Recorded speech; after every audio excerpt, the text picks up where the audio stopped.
วัสดีท่านผู้ชมตอนนี้ชาวบ้านก็ร่วมแรงร่วมใจ หลังจากเอาเครื่องเจาะแล้วก็พุดขึ้นบัดนี้ฟัดขึ้นยายพอดีก็พาหลานมานำอีกอยู่เฮือนอีกจักคนอีกสอง3 ล้านเฮ้อ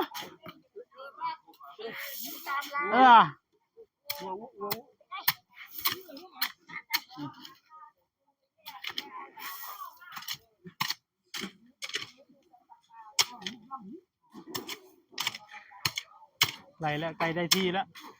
ไปขุดอยู่ใกล้ๆกับตอไม้เลยตัวนี้เนาะโตสมพอหักไม้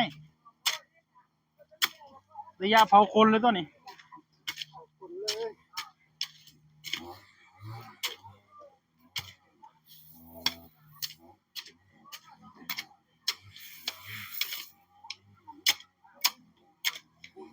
โอ้ยแม่ขนาดแก่เลย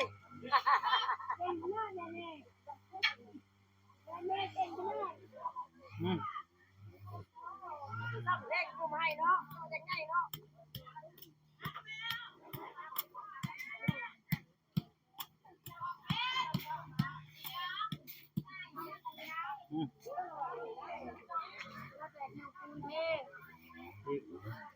โอ้บุญทีบิแท้เหรอมาแท่งเองนะกายโยนเองนะ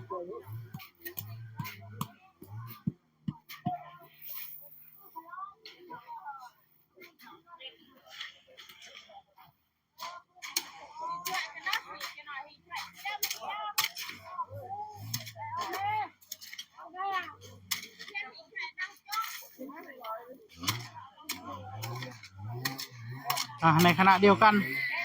ทางโน้นก็เจาะเสาวึมอยู่พี่น้องเลยเขาท่าอีหลีโน่น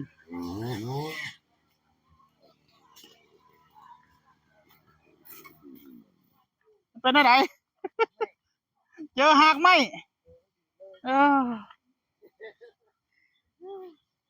เจอหางไหมแล้วเรียบร้อยแล้วแหละควัดซะก่อน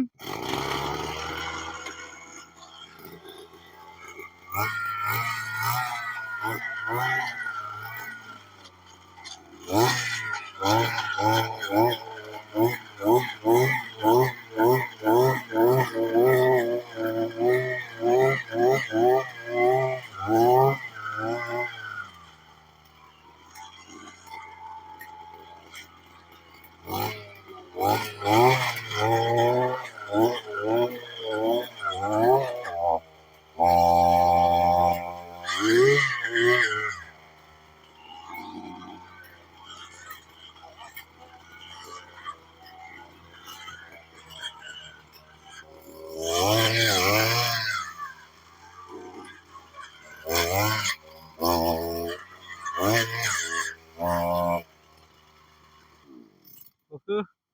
ขุดซะก่อนควัดขึ้นก่อน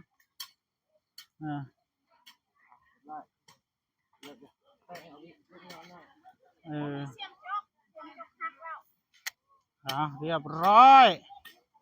เครื่องที่เราเอามาก็ได้ใช้พี่น้องอันนี้โซนแม่ครัวก็กำลังเฮ็ดกับข้าวกันอยู่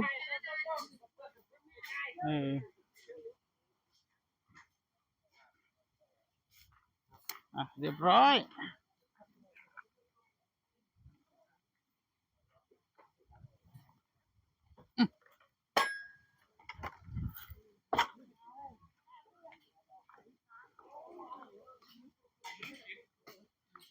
นี่ท่านหลานยายพอดีนะท่านชาวบ้านก็ทยอยมาเรื่อยๆเนาะนะมาช่วยกันนะท่านนะครับนี่ละถ้าทำกับวัดก็ว่านี่ชาวบ้านจะมาเยอะนะท่านชาวบ้านหมู่บ้านนี้สามัคคีนะหมู่บ้านนี้สามัคคีกันดีนะท่านผมสังเกตดูตั้งแต่ตอนที่เรามาหล่อองค์พระตอนที่เรามาทำศาลานะท่านแบบชาวบ้านนี่มาแบบเต็มเลยนี่วันนี้แค่ขุดเสานะนี่แค่ขุดเสาชาวบ้านก็ยังมากันเยอะเลยพรุ่งนี้เนี่ยตั้งเสานะท่านพรุ่งนี้ตั้งเสานะครับพรุ่งนี้ตั้งเสาก็ยังไม่ได้ขึ้นโครงนะเพราะว่ายังไม่มีพวกเหล็กพวกอะไรฮะ ตั้งเสาไว้ก่อนปีหน้าฟ้าใหม่จังมาเฮ็ดต่อเอาโอเคทุกท่านชาวบ้านก็มาช่วยกันที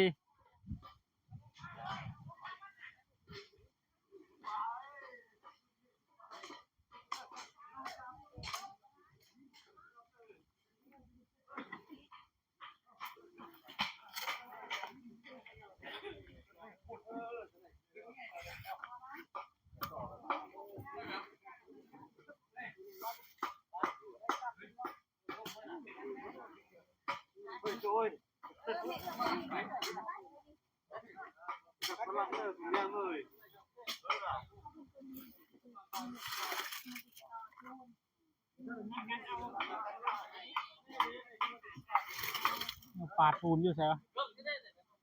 โอ้อยู่คนเ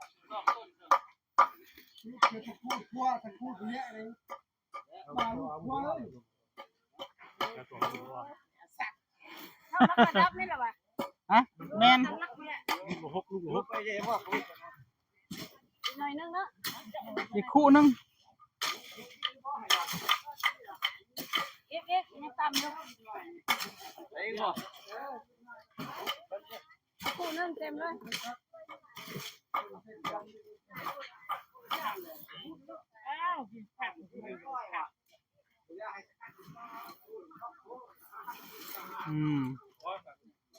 เรียบร้อย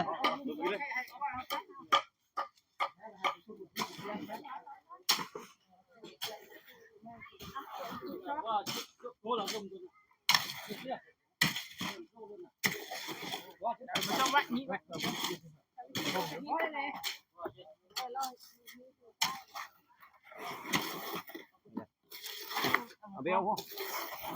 เดี๋ยวลูกไงเนาะเอาลูกส่งตัวลูกส่งตัว คู่เปล่ามาทางพี่ลำเฮ็ดจ้ะตัวน่ะโอ้ยใจดี เจ้าของเต็มร้อยเลยไหน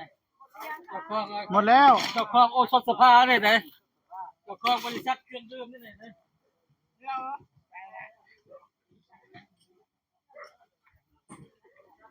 ปูนมาแล้วผสมไม้ซะก่อน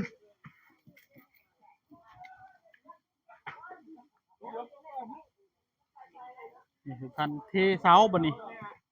เทเสาแล้วก็พรุ่งนี้นั่นแหละถึงจะได้ตั้งนะท่านเทเสาแล้วก็แล้วมื้อนี้